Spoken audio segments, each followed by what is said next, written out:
On peut peut-être poser la question au Front National. Bon, on a un représentant ici de la Saône-et-Loire, mais vous pouvez nous parler quand même de ces situations, comme sur ce canton-là, où il n'y a plus de candidats FN. Qu'est-ce que vous dites aux électeurs qui ont voté pour vous au premier tour, finalement? D'abord, les candidats fantômes, monsieur, ce sont d'abord les candidats du peuple. Hein, ce ne sont pas des apparatchiks. Ce sont des gens qui représentent le peuple dans toutes ses composantes et aussi et qui portent des plaintes que ni l'UMP ni le PS n'ont pris en compte jusqu'à présent.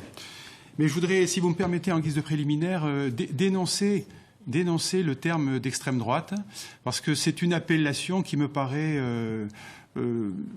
sinon malveillante, du moins péjorative. Je rappelle que la préfecture ne classe pas le Front National parmi les formations d'extrême droite. Nous sommes peut-être d'extrême droiture ou d'extrême fidélité à la France et aux Français, mais en aucun cas nous ne sommes extrémistes, ni dans nos propos, ni dans nos... C'est les origines du Front National qui font que c'est un parti d'extrême droite. Oui, oui peut-être, mais je vous rappelle qu'officiellement, nous sommes Front National, droite nationale, si vous voulez, ou sociale, mais extrême et extrémiste, non. Certains candidats ont quand même eu un certain nombre de soucis. On peut prendre un candidat d'Is-sur-Tille en Côte d'Or, oui. On peut prendre un candidat de Lyon qui a fait l'apologie de Breivik sur sa page Facebook quand même. Pardonnez-moi, mais... Eh bien, Monsieur Mellet, ces candidats seront sanctionnés. Ils n'ont pas été avant l'élection.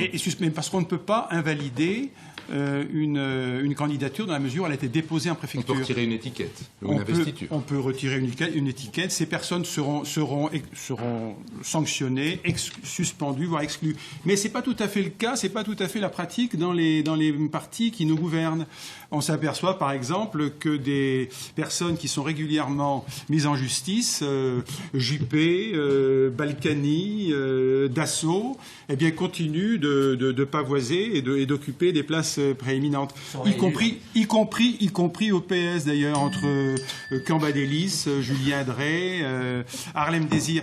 Mais sur le fond, je voudrais quand même, tout de même. Vous n'avez pas répondu à ma question quand même. Et j'en termine. Non, c'est Monsieur Mellet qui me parlait du dérapage. Et j'en termine sur le fond concernant. Écoutez.